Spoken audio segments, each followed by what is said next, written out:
All right, welcome back to Beneath the Helmet. This is season 3. Super excited to have a very in-depth conversation about a topic that's honestly kind of very important to me and something that I'm very passionate about as well. So I'm your host, Arjuna George, former fire chief turned podcaster, author, TRA provider, and coach. And I'm here to share a little nuggets with you today with our guest, which is Deputy Chief Scott Booth.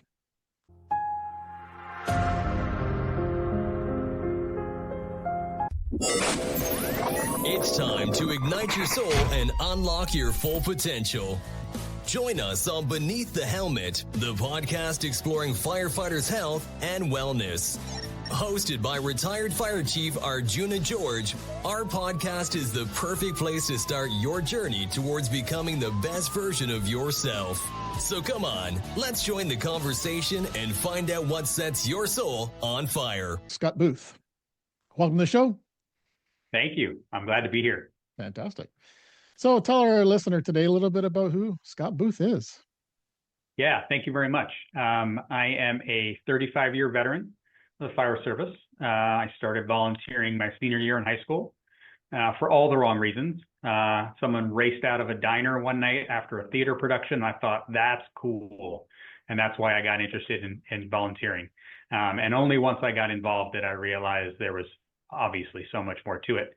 Bounced around a bit. First career job was in Howard County, Maryland. I'd already been a paramedic for a few years and stayed in New Jersey.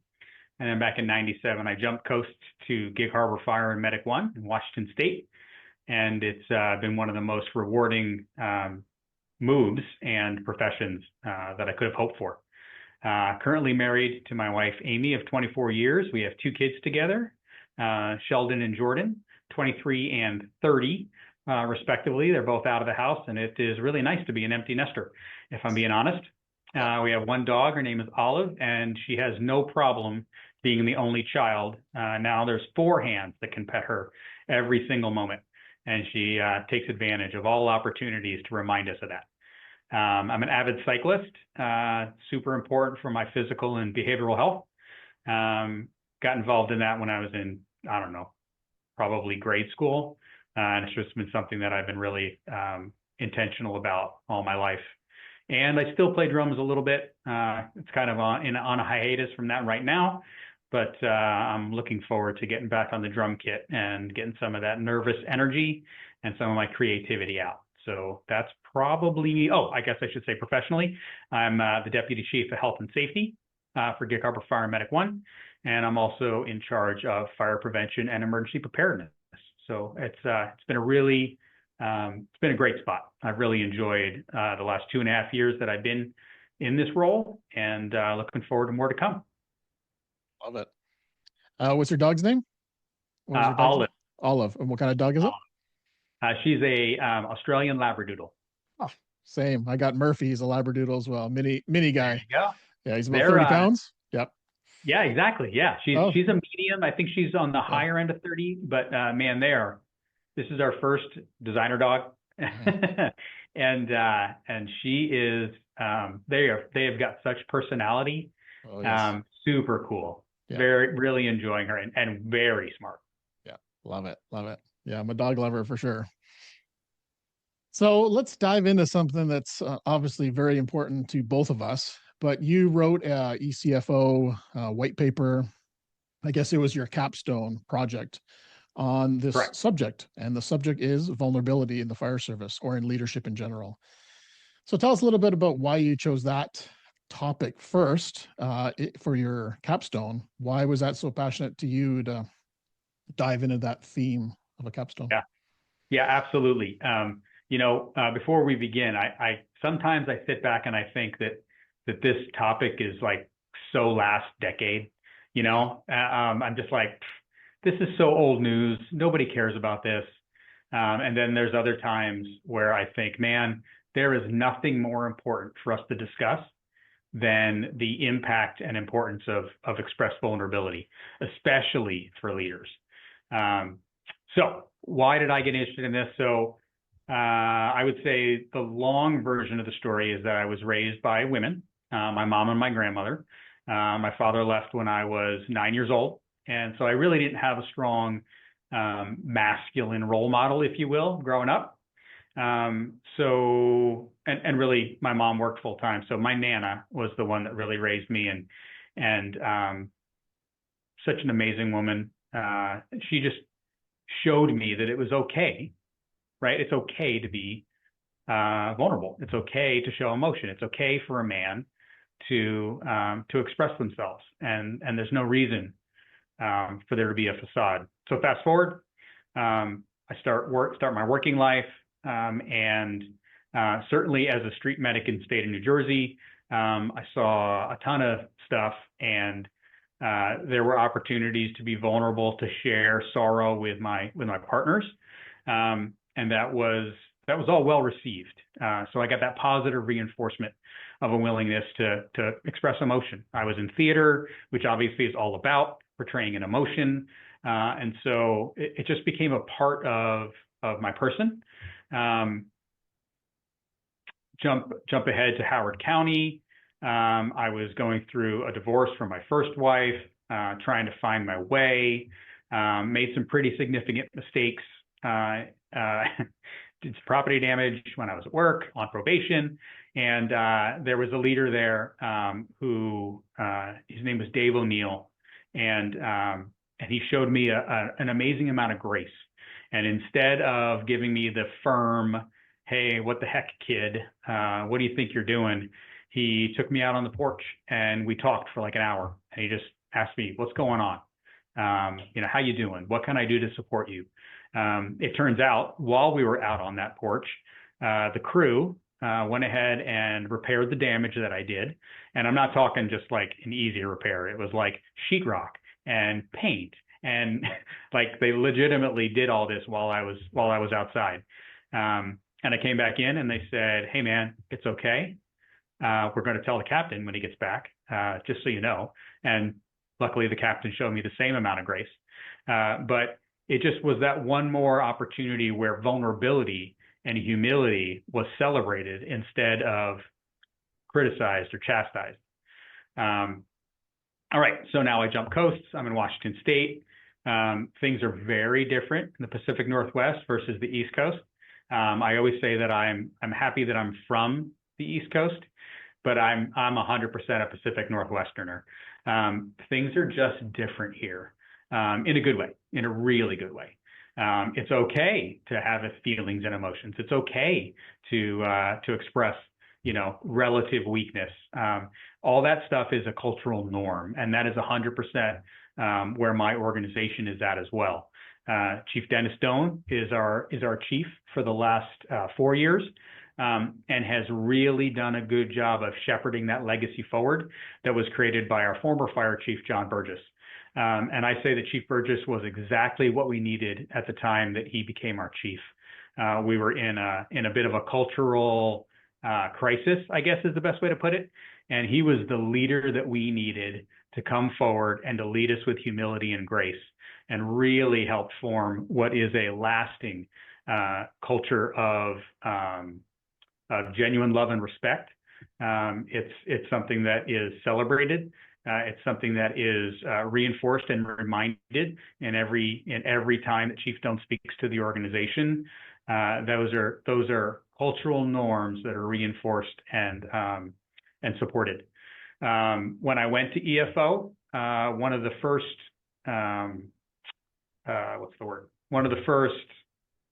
things that we did as a group to kind of break the ice, the word's escaping me, it doesn't matter. Yeah, thank you, an icebreaker. So we were each given a sheet of paper off an easel, and we had to draw 4 quadrants. And the first quadrant was your childhood. The second quadrant was your high school years. The third quadrant was your professional life. And the fourth quadrant was what you kind of envisioned for your future. And it might have been specifically, what do you want to do when you retire? I don't remember, but it was basically the future forward. And so I sat down with my piece of paper, and now keep in mind, this is the very first class of EFO. I don't know anyone else in the room. There's probably 30 of us. And so filling out high school, current and future, easy. I knew exactly what that was like. But when it came to childhood, I had a choice to make. And I chose to simply draw a face, like a little kid with a bunch of little pieces of hair, and it was crying. And it turns out I was at the left front corner of the room, and so I got to go first. And so I stood up and I referred to my piece of paper, and I just explained that I was really struggled with what to say, but my childhood wasn't great. I had an abusive alcoholic father. I was sexually abused shortly after that by my next, quote, father figure. And my childhood pretty much sucked. Did seventh grade twice. It was such a great year, but that's not why I did it twice. I really, really struggled in school and in life in general. And so all that to say, that morning, it took us all morning for everyone to go. And that morning was amazing. And the reason I say that is because people told me that it was because I led with vulnerability that they were willing to leave their vulnerability. They were just like, whoa, it's going to be like that? Oh, okay. And it was just, their instructors were raving about it. And they basically just said, you know what? You're supposed to start thinking about your now in EFO, you only write one large paper, as opposed to the legacy model where you did a paper per year. But it needs to be something that's an adaptive challenge, right? Something that you're changing the hearts and minds, not just writing a policy. And so one of the instructors said, I don't know what you're thinking about for your paper, but it probably should be around vulnerability. And that planted the seed. And then that only built year over, class after class, year over year, when I began to really wrap my head around how much this topic meant to me, how much I can look back on my career and how many experiences I've had where vulnerability has served me very well, and how few vulnerability has really bit me. And it just strengthened my resolve that this was something that was so important to me that I needed to share this. And I love that I get to share it on your show and to spread this message outside of my own fire department, my own EFO cohort. I want this to spread like wildfire, because I really think that people need to be talking about this. It transcends so many different things in our roles as public servants, leaders, followers, everything. Love it. I love so many things you said there, especially around the kudos that you have for your previous chiefs that you had. We don't often hear positive things about our leadership sometimes, right? And it's nice to hear people talking nice things about their leadership, their previous chiefs. And so thanks for sharing that, because I'm sure that means a lot to both of those two. And then also that these instructors and your basically your whole class kind of acknowledged this and created that safety to speak up and share their stories. So kudos to you. Well done. Thank you. Thank you. That is certainly one of the lessons. I'm sure we'll get there, but being vulnerable isn't just about endearing yourself to the person that you're opening up to. It's far bigger than that. But I don't want to steal the plot. So let's just keep moving. Sounds good. So I'm very curious. What would you say is the definition of vulnerability? Like how do you describe it? Yeah, perfect. I'll just share with you the definition that I used to kind of frame the context of the paper, because at the end of the day, we didn't agree on anything. I agreed, but I had to present a singular definition, and this was provided to each of my interviewees, so that we had some context around what we were going to discuss when I started asking questions that were, more specific to vulnerability.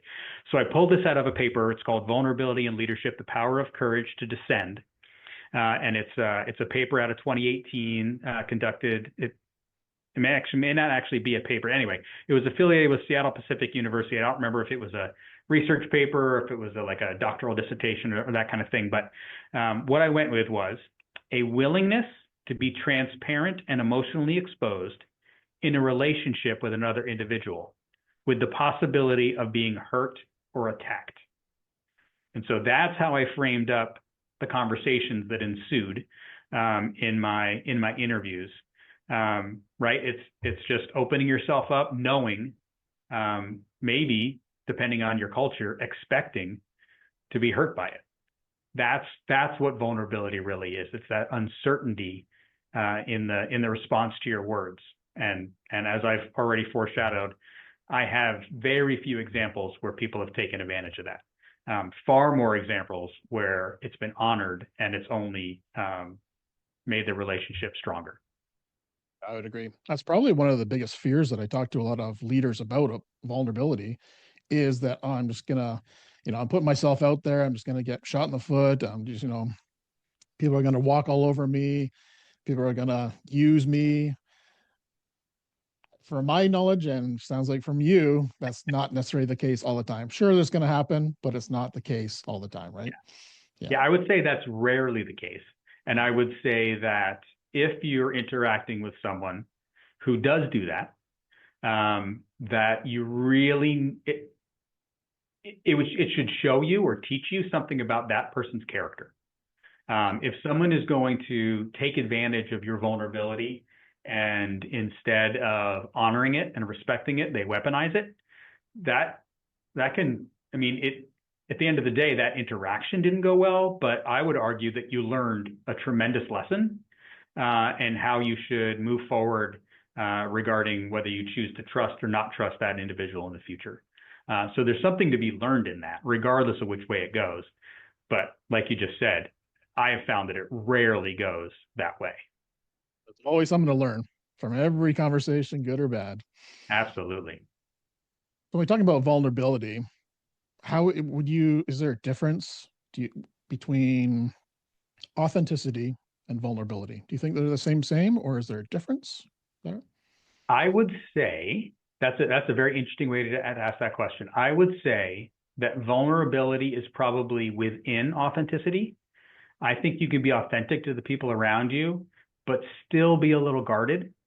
And it's one of the reasons why I really wanted to laser focus on vulnerability specifically. In other interactions I've had with folks, I've done one other podcast on this topic. I explained that vulnerability can be a lot of things.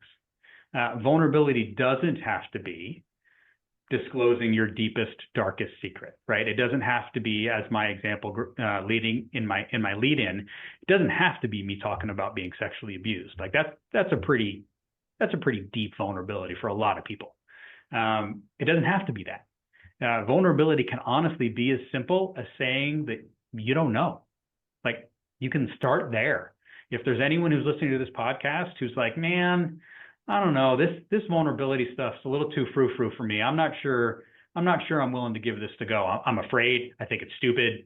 I think it's whatever cliche ego thing you would say. I understand that and I respect that. But I would challenge everyone to look for even the simplest opportunity to try it on for size, right?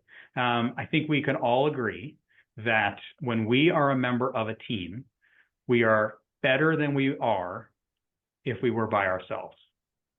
If the people listening to this now are at my level, where we're executive chief officers and we really don't have much of a team anymore. We're not on engine companies. We're not on medic units. We're not in the fire station every day in community with the people that we're working with. It's a little harder for sure. But if you're a part of a team, I think we could all agree that the team, if you're doing it well, is better than the sum of its parts. And so if you can find an opportunity to acknowledge an area where you don't excel over some member of your team on something, that's how you can start expressing vulnerability. And I would be surprised if someone takes advantage of that and tries to turn on it and use it against you. That just hasn't been my experience. And maybe I've been lucky, but I still think it's worth giving it a try. For that leader who's listening right now, who's kind of on the fence, do I embrace vulnerability, or do I just avoid it and protect myself? Is there things that leaders can look at today and start to utilize vulnerability in their life a little bit and test waters? Like you said, maybe it's the phrase, I don't know, but is there other little nuggets that could help that person who's never experienced vulnerability, how they could start doing that today? Yeah. For me, vulnerability is so second nature. It's really just kind of my preferred approach. Everyone on my team knows that's who I am, and that's the way I'm going to approach situations. So it's hard for me to think of, certainly if I think back to my childhood, my youth, I was not a popular kid. I was definitely someone who was picked on relentlessly. And any little weakness, whether it was intentional or otherwise, was used against me. And I'm trying to think of when I would have expressed vulnerability for the first time and had a positive reaction to it. And it probably had to come in emergency services, right? It probably came from my volunteer fire company, where a bunch of us were all in the same place. A bunch of us were still trying to figure it out. And we really needed each other to be successful. That's probably where I first experienced some grace in weakness. I think the easiest way is just to recognize our own infallibility, to acknowledge that, none of us are perfect at everything. None of us. Doesn't matter what you are, who you do, what you're doing, what role you're in. None of us have everything 100% right. Never make a mistake. Like that's just not real. And if you convince yourself that that's what's required, give yourself some grace. Cut yourself some slack. But relying on the strength of your team is inherently showing vulnerability if you're a leader. That may not be true if you're a peer with everyone on the team, because there's no expectation out of the peer per se. But if you're the leader on a team, just relying on the people that you're working with to make the team successful is in and of itself an expression of vulnerability. And if you allow someone on the team to be more successful, quote unquote, whatever that means, than the leader, and you acknowledge it, you celebrate it, and you thank them for making the team successful, and in that maybe acknowledge that you couldn't have done it as well, or something simple like that. That is vulnerability, and that earns a lot of trust. That was kind of one of the overarching lessons, and there were several, but that expressing vulnerability builds trust. And we work in an environment, both on the fire ground, that's chaotic, dynamic, life or death, that inherently you have to be able to trust the people, the person on your left of you, the person on the right of you. But we also have a lot of kind of mundane, routine, almost domestic interactions with the people we're working with. And that requires a lot of trust too, unless it's just going to be very superficial and very, I don't want to say meaningless, but, you're in a relationship with these people. We're spending a third, a fourth, whatever metric you look at of our lives with these people. And I would hate to think that I would do a third of my life with people that I wasn't willing to get to know below the surface. I love that. Yep. Team is the foundation. Teamwork and trust. So for the listener who's once again, I think this vulnerability is a challenge for some people to embrace. So how the person who's listening right now and going, well, this is just going to erode my authority as a leader. If I keep passing the buck all the time, if I keep saying so-and-so is more knowledgeable than I am, or whatever that looks like, what would be a tip for that person who's kind of thinking that in their mind right now, that, hey, I'm going to lose my authority if I keep acting vulnerable in front of my crews? Yeah. So one of the interesting outcomes, I feel like I should throw a little context around this just to kind of explain the group that I interviewed. Just to kind of, from my perspective, it helps legitimize what I'm talking about, which is one of the reasons why I wanted to turn this into a qualitative study. So I interviewed 10 people from my department. My department is about 140 strong, and the majority were firefighters. There were 2 lieutenants, which is our company officer, and there's 1 battalion chief. Their experience range was pretty well evenly split. I had 2 with 5 or less years of experience, and that was just about equal all the way across, with the exception of I only had 1 person from 10 to 15 years, and I had 3 people with over 20 years of experience. So I feel like as far as their tenure is concerned, it was pretty evenly matched. The majority were male. There was 1 female who agreed to participate. And that's probably the most of it. As far as what the direct feedback from my interviews showed, while I think it's easy for a leader to contextualize that their authority is grounded in traditional masculine traits, that's not what my research suggests.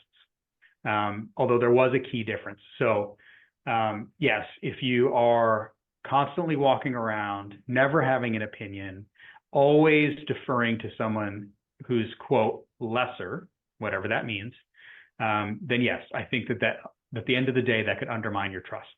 But what I found was that vulnerability was celebrated off the fire ground and was a point of caution on the fire ground. And so if we let that settle just a little bit, what I found was that the more junior people, when they responded, they were more suspect of vulnerability because they felt that it eroded their trust in their leader on the fire ground. Where the more senior people saw vulnerability as an asset everywhere, didn't matter, just recognized that vulnerability was critical. The more time that they've spent, the wiser they become, the more experience they have, blah, blah, blah, blah, blah. And so I think what was interesting is that you need to be thoughtful about where you express vulnerability, right? I can't go run around every day and simply burst into tears every time I interact with somebody. That's not going to be effective. I will lose my credibility. But if I'm thoughtful about how I express vulnerability, where I express vulnerability, the context and the subject matter, then what the science shows, albeit 1 research study, but there were lots of research studies outside of the fire service that validated this point. It just improves your credibility. It actually endears people to not only a greater level of trust, but also when you do make a mistake, and you will, they're going to show you grace because you showed them grace, because you've shown that it's okay not to try to fake it and convince everyone that you got all the answers. It creates a more genuine level of trust and respect and admiration that I personally believe is critical for a close-knit, high-performing team. That. So with all this being said, and it sounds like, most of the people that you talked to in your study embraced vulnerability. Why is it still sort of taboo? It's not norm. I think it should be norm. I think it should be, but why is it not? If everyone's embracing it so much, why is it not norm? Yeah, I couldn't agree with you more. And you illustrate a key limitation of the study. I interviewed employees from 1 fire department in 1 area of the United States. I would love if I were independently funded to do this, to reproduce this study all over the country. I would love to see what the results were. My guess would be that they probably would skew the other direction, if I'm being honest. But why is that the case? Well, a lot of the other research studies pointed out, rightly so, that how do I want to say this? That vulnerability from men is not socially acceptable. It is not embraced. It is not celebrated. I don't want to get crazy political, but if you look at my country's current leadership, vulnerability is probably one of the biggest 4-letter words that anyone could say right now. It's not what It's not what that stereotypical masculine leader looks like. And frankly, it's a shame, because while it is possible to get, this is the way I've always said this, I'm going to pivot a little bit. I've always said, and many people have said it, I'm just going to repeat it, that it is easy to get people to do what you say because of your rank. It is harder, not impossible, not at all impossible, but it is much harder to get them to do what you say because they want to, regardless of your rank, right? And that's where vulnerability comes in. People will do what you say because you got the bugles. I mean, so what? Like, anyone can do that. That's personally, I'm not terribly impressed by that. But when I think back to the crews I've led, where vulnerability has been a big part of my leadership approach, they followed me, and I'm confident if you ask them, they would agree with this. Otherwise, I mean, many of them will listen to this, so at least I hope so. that they followed me because they wanted to, and whether that was because they didn't want to let me down, because they cared about me and respected me, and if it's what I needed done, they were in to do it. Whatever words they would put around it, it's that close, meaningful, trusting relationship that created the environment where we were going to die for each other. We loved each other, and we said it, and we meant it. And I don't know if a lot of teams can say that and feel that. I don't know if a lot of men are comfortable telling other men that they love them, but they should, because deep down they probably feel it. And if you feel it, why wouldn't you say it? So for the listener right now, what would be one that poll question you really want to get out to, deeper than just your organization? What would be that question you want to ask that person? Is there one particular question to kind of hone out some of that vulnerability questionnaire in your mind? One of the things that was a clear pattern that came out of the study was how much the people that I interviewed did not like being micromanaged. And when I got to really trying to understand the results, and was introspective of my own, really kind of thought about, okay, hang on, I was probably like that at one point too, where I felt that directing was not only what people wanted from me, but it was, my comfort zone was to just direct people. It got me thinking, okay, so if I were to ask a question of a leader who's reluctant, maybe who's uncertain about leaning into vulnerability with their teams, I think I would want to ask, why is micromanagement your preferred approach? Because from my perspective, that lies with the leader, not with the followers. Is it because you haven't trained them well enough to be able to independently make decisions? Is it because you lack self-confidence and you're afraid that they're going to outperform you? Is it because you aren't willing to let them shine? And if so, why? Like really think about and dig into what's the motivation behind your unwillingness to let them succeed, right? There's that saying that every good leader is working to make themselves obsolete, right? Every good leader it should be training and creating their own replacement. That requires vulnerability, right? Letting people on your team be successful and shine in their moment, that requires vulnerability. But man, how exhausting is it to try to keep all the people that you're leading down so that you can look like the superhero? Oh, I just can't even wrap my head around that. At least not at this point in my career. There was probably a point in time where I did feel that way. And if I were to think back, I would say that was largely based in my own lack of self-confidence. I didn't believe in myself enough to let someone else take the glory. Do you think that's underlining in most people, is that confidence piece? I would think so, because when I think of the at least in my own organization, because I've been here 27 years, so I haven't experienced a lot of other leaders from other organizations and other cultures, but here, the people that are really, really good and dialed have no trouble letting the people around them be the stars, right? Because deep down, you know that you're part of the reason they're the star, right? It's because of the role modeling that you've done. It's because of the time and effort you've poured into their success and their abilities and their skills. It is largely because of you. But if you believe in yourself, you don't need anyone else to tell you it's because of you. You just inherently know it. Yeah, I guess that would be the question I would ask: is if there's someone listening to this who's like, man, that all sounds nice, but nah, I'm not there. That'll never work. That'll never work here. That'll never work for me. That'll never work, whatever. Take some time to really understand why you feel that way. Take stock.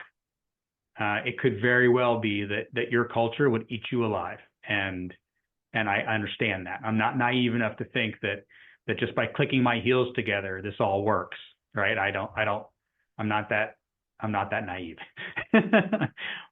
But unless your culture will eat you alive, everyone should really be giving this a go, because you're going to create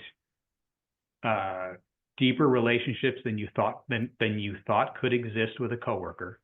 You're going to experience a team dynamic that transcends the work we do. Man, it's just beautiful.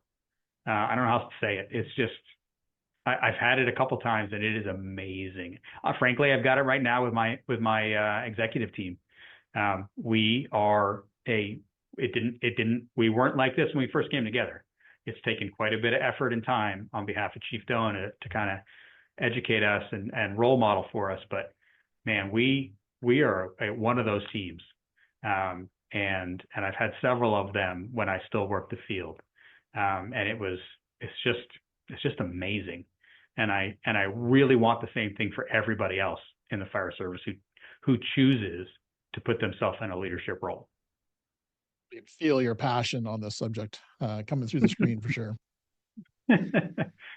So you kind of touched on it briefly, but I want to kind of highlight this. What would change in people's lives if they became more vulnerable? You kind of just touched on a couple things there, but what would change in somebody's life? Yeah, again, this is just my perspective, but I personally think that anxiety and stress is reduced. I think, the fire service, rightly so, is really focused on behavioral health, mental health. I would say over the last 5 to 7 years, it's really become one of those high-level priorities for us as a profession to lean into this. It's certainly true with law enforcement, military, basically all public service.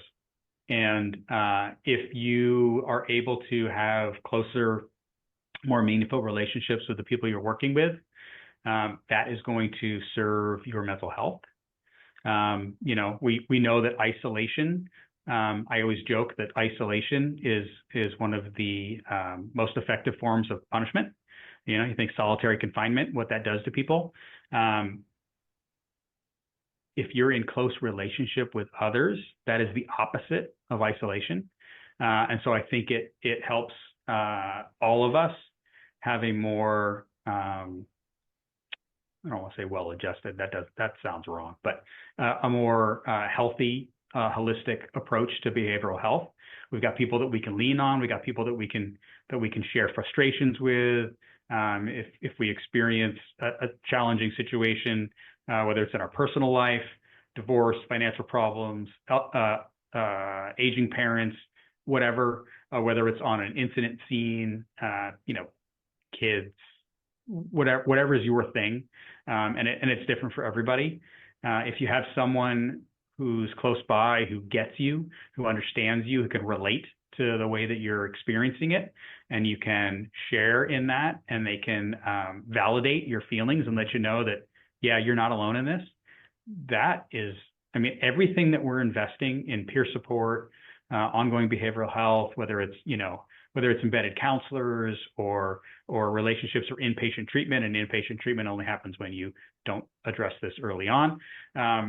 All that stuff is really about just that close personal understanding relationship. There's nothing that's rocket science about any of this. It's just creating the environment sometimes where it doesn't exist to create that situation. So it'll ease your stress and anxiety. It'll create a more balanced personal mental health. It will, I have found that it creates more cohesiveness on the team. You're able to better anticipate each other because you know each other better. You're able to, there were a couple points that were made in my research that talked about if you show up to work and you're just at 70%, you're having a bad day, right? This ancient notion that you check all your personal stuff at the door when you come to work and you're just professional, and then you kind of re-engage. Yeah, whatever. Like, whoever thought that was real, it's just ridiculous. So you show up to work and you're struggling with your personal life. That's what happened when I did that property damage back in Maryland. If people understand you and know what you're dealing with, then everything is clearer. It's like having vision problems and being able to put on a pair of glasses, and you can just see things so much more clearly when you understand what it is you're looking at. So you're able to show grace to each other. You're able to receive grace. You're able to show grace. There's no risk in showing grace. There's no risk in receiving grace. It's just, I would say that it's just a much more healthy approach, and the confidence that you get knowing that you can rely on the people around you, that they're not going to take advantage of you, that they're going to help when you can't fill a task or requirement, or whether you're having that bad day and you need a little help shoring yourself up to be 100%. It just feels good. And it's so much more effective in the way that you serve our customers. So love it. Like I said, I'm a huge fan of being authentic and vulnerable with people, and it's something I've learned in the last handful of years. I always had my cards very close to my chest. As a leader, I felt like I was doing some things very authentically, but also guarded at the same time, right? So I've learned over the years, and I'm sure it contributed to my own personal burnout as well, right? So, and it's interesting you bring up lonely and isolated as a key factor, because you think about most chief officers, it's a bit of a lonely spot to live in, right? So if you can work towards reducing that loneliness or isolation as a chief officer, your career is going to be much healthier and hopefully longer as well. Yeah, absolutely. That has become an emphasis in my own small circle, right? Western Washington, the three big counties are Snohomish, King, and Pierce.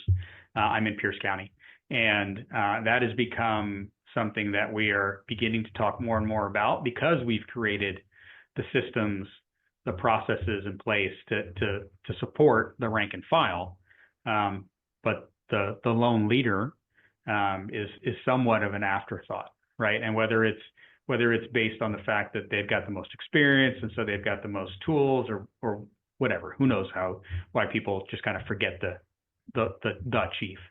That's a challenging spot. And arguably, Chief Doan has even said this, someone who's very, very supportive of vulnerability. It's in everything he talks about. He openly models that behavior to anybody. It's not just the people closest to him. It's top to bottom. He even points out that as the fire chief, there's times where he's not comfortable being vulnerable with even someone at my rank, just one bugle below him.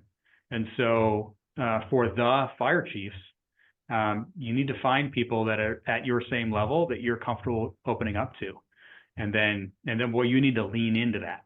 You need to really just take advantage of the times that you do get to spend together, where you do get to be vulnerable with someone who is truly your peer.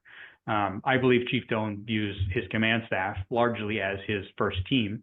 I know that we're his first team. We work on it constantly. But he does admit that there's times where, as the 5-vehicle chief, he's still even a little concerned about expressing vulnerability to us. And boy, that's a tough spot, right? I've got 3 or 4 other people that I can be vulnerable with who are at my same rank. But again, I'm not afraid to be vulnerable to anybody. But the point being, right, if I were guarded, I've got a couple people I can talk to, but he's got nobody internally. So it's a tough spot for the fire chief. Fire chiefs need to be very intentional about, a lot of women say that it's their tribe, whatever you want to call it. Call it a tribe, call it call it a book group, call it whatever you want.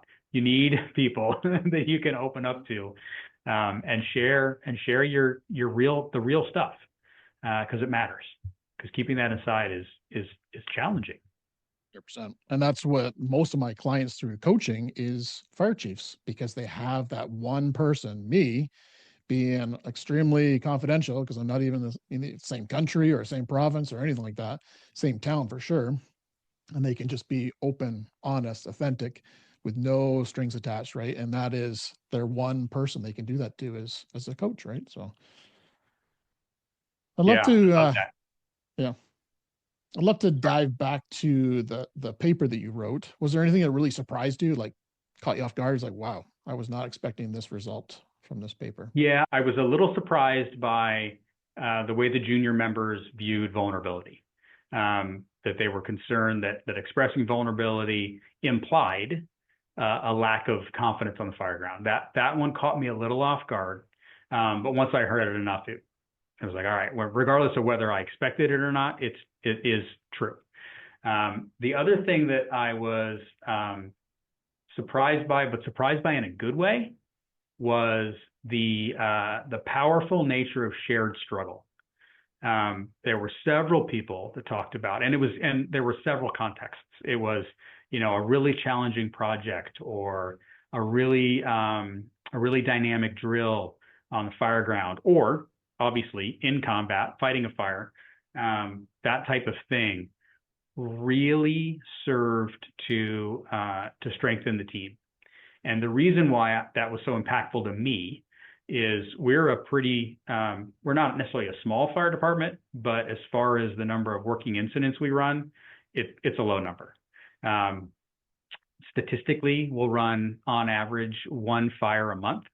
And I would just call that a working incident. It doesn't need to be a full-blown, second alarm fire. I'm just talking about anything that brings multiple units to the scene, requires incident command, yada, yada, yada. And so that's a pretty small number. And that is largely due to the emphasis we put on prevention over the years. That's largely due to the fact that our community is generally speaking pretty well educated, generally speaking, a higher socioeconomic. And so that creates a challenge for a leader. And what it showed me, and what I challenged our leaders to do, was, instead of kind of sitting back and waiting for shared struggle to just happen organically, that you need to be intentional about creating shared struggle. And it doesn't have to be hitting the drill ground every day. It doesn't have to be, doing 2-a-days or night drills, or really pushing your crew just so that you can struggle together. It can be anything. It can be, like I said, it can be a hard project. It can be maybe someone's got an idea and you're going to work through an initiative and create a proposal and try to influence the organizational culture. Lean into those, look for them, advocate for them, and then do it as a group, because the feedback suggests that is a particularly meaningful way to strengthen the team, to bring the team closer together. And it's something that now that I'm not a company officer, it's something that I regret not having been more intentional about. If I could go back, I wish that I would have done that better. And of course, the benefit of hindsight. But I challenge leaders to really think about, sometimes you look at a drill and you're like, all right, we're just trying to make sure that our I don't know, our hose pulling skills are dialed in. So we're gonna focus on hose pulling.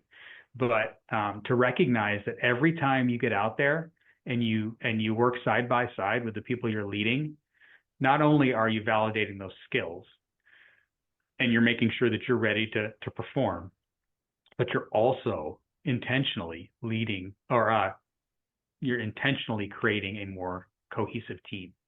And so there's really a lot of merit in getting out there and doing it, even if you're the only one that realizes that underlying, point or purpose or focus.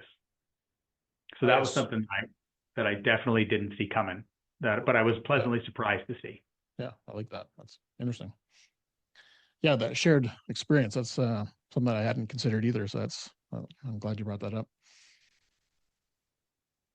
So when we talk about leadership and vulnerability as part of, in my opinion, a leadership trait, what are some of the norms right now that are very outdated and we need to change those? Is there one that's kind of top of line that's the listener should hear today?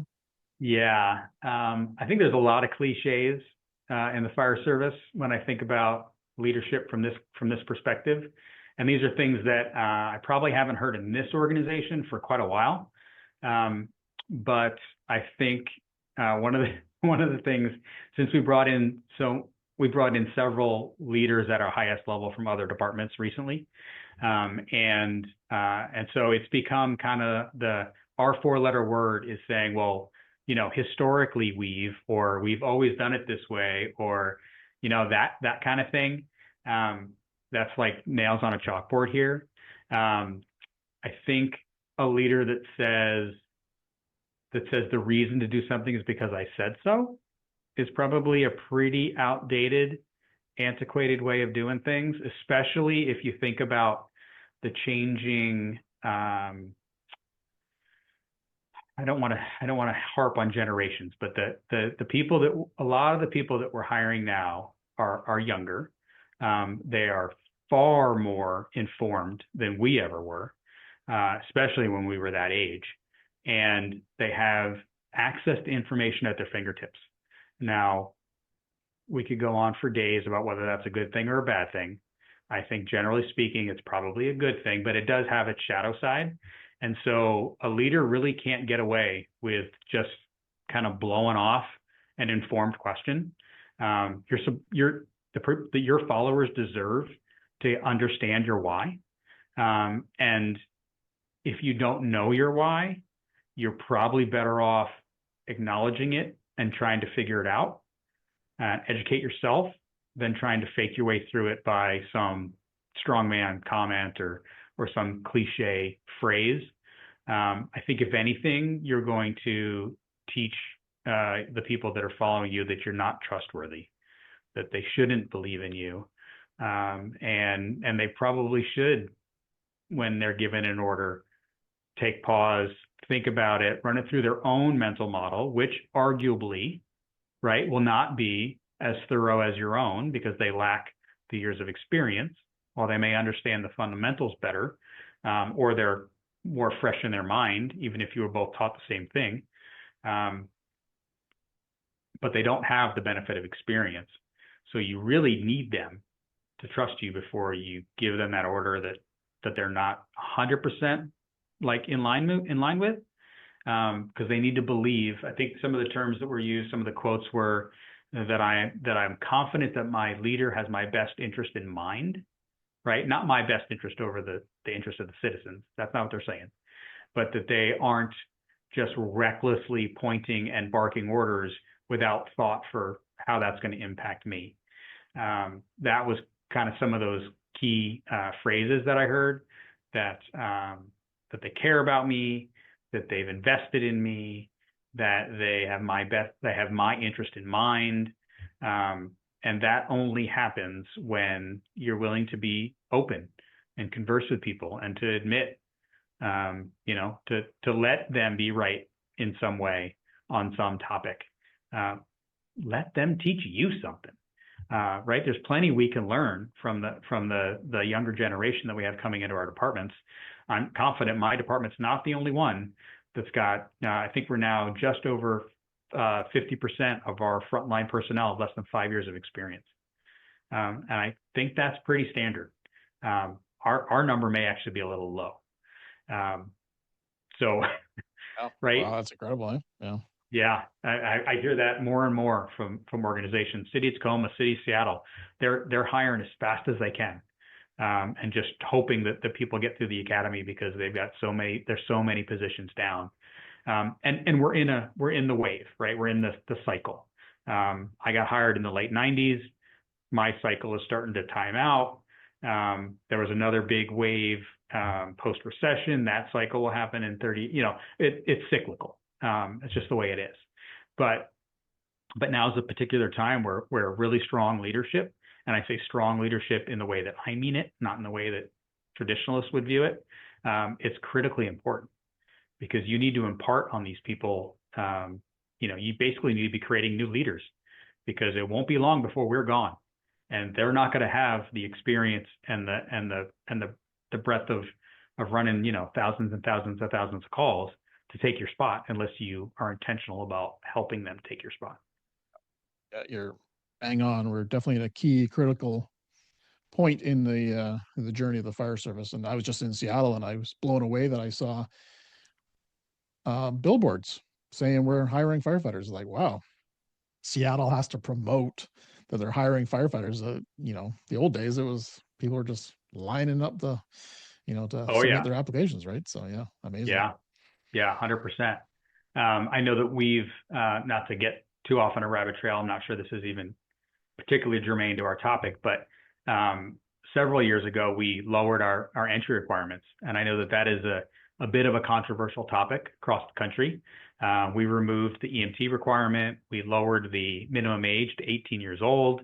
And at this point, organizationally, we're looking for the best person. We're not looking for the best firefighter. We're not looking for the best EMT.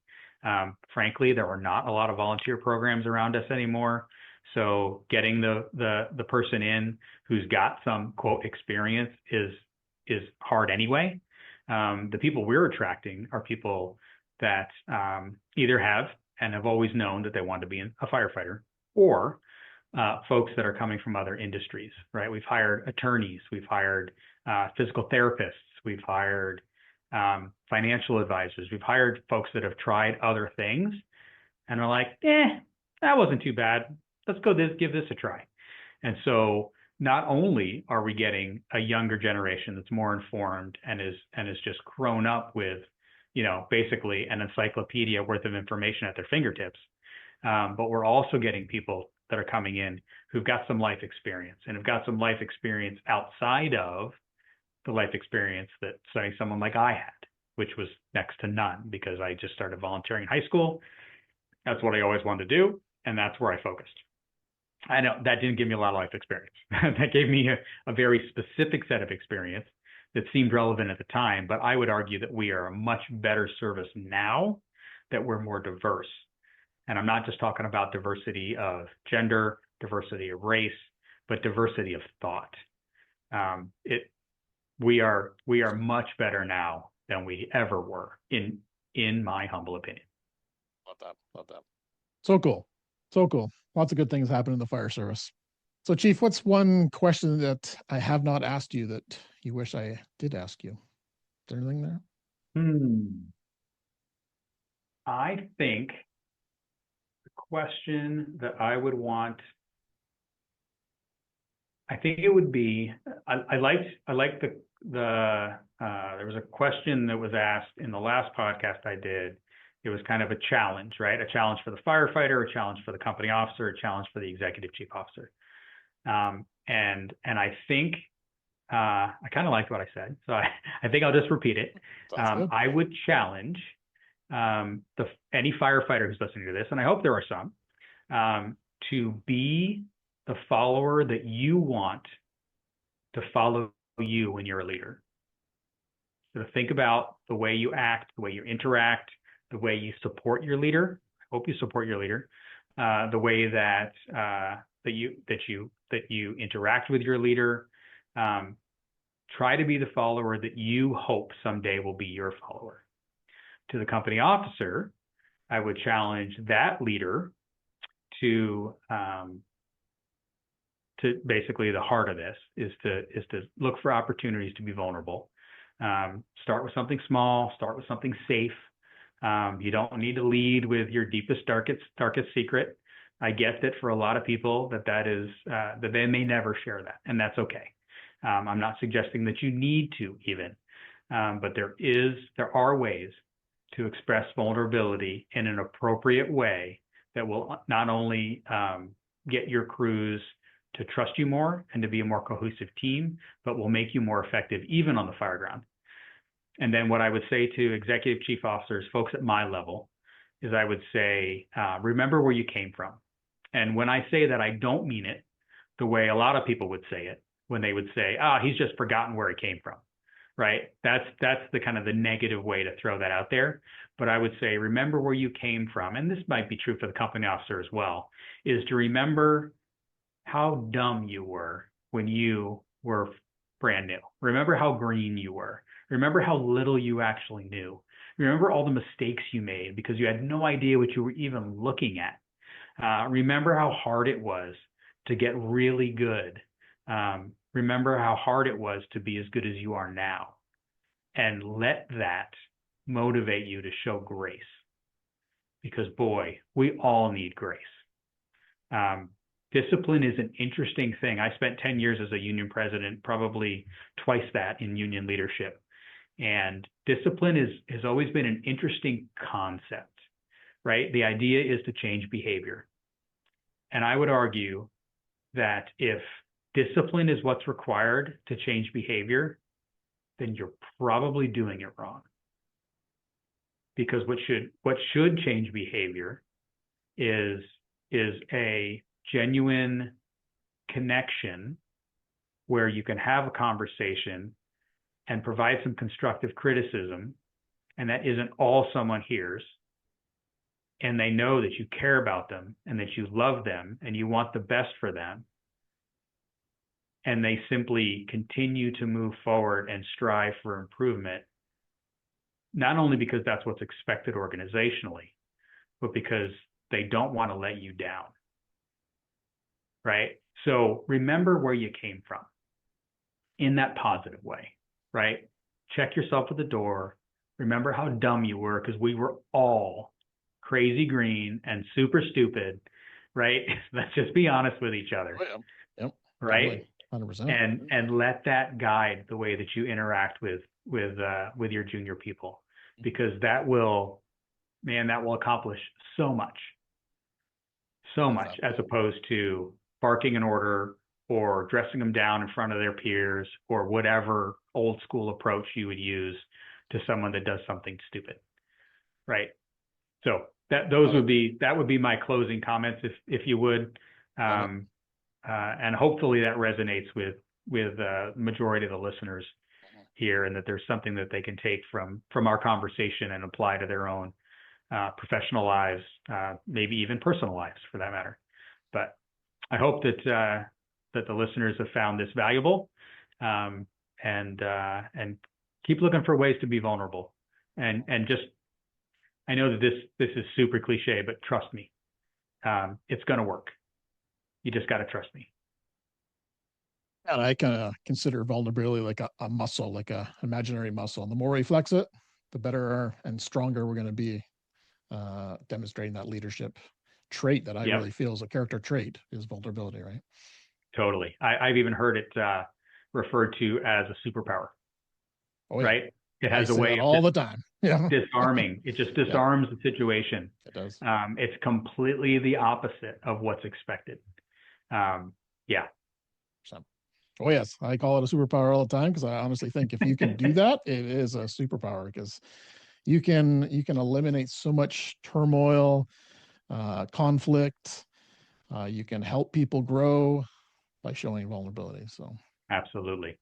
So Chief, how can people get in contact with you if you want to learn more about this, or is there any speaking you're doing or workshops or anything that they can dig into a little deeper on this?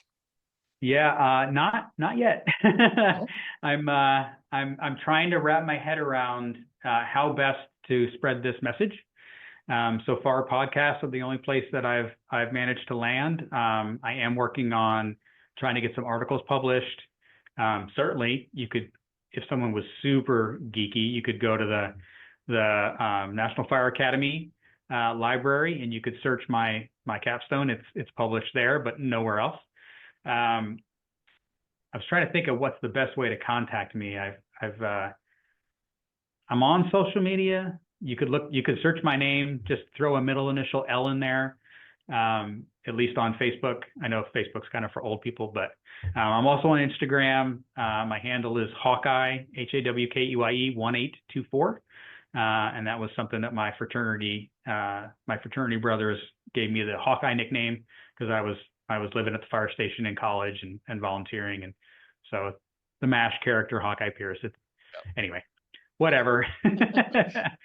I'd gladly share my personal cell phone on here, but I don't know if I trust that. So at any rate, no worries. Yeah, I would love to talk with anybody about this topic. And if anyone needs some encouragement, even if they want someone to walk alongside them, just to kind of be that support while they kind of do some scary things of expressing vulnerability, I'd be happy to do that. Awesome. Because I really do think that this is going to be critical to the future and success of the fire service. It's just, I agree. It's imperative. Yep. Well, Chief, it's been an honor. As we know, this is something that's kind of passionate in my world as well. And to build a psychologically safe fire service, I think vulnerability is one of the cornerstones in building that environment. So I want to thank you for kind of being vulnerable and sharing that with the world and sharing the message that we can still be effective leaders. We can still provide orders on the fire ground, but there is time and opportunity for being vulnerable and open and authentic with our personnel, with our families, with ourselves even. And I think that's also another area that we're not very vulnerable at is ourselves. So I think that's another key element that sometimes we have to be a little bit more vulnerable with ourselves. Well, Chief, thank you so much for sharing your message. I really appreciate it, and all the best to you in the future. Thank you very much. This has been a lot of fun. Awesome.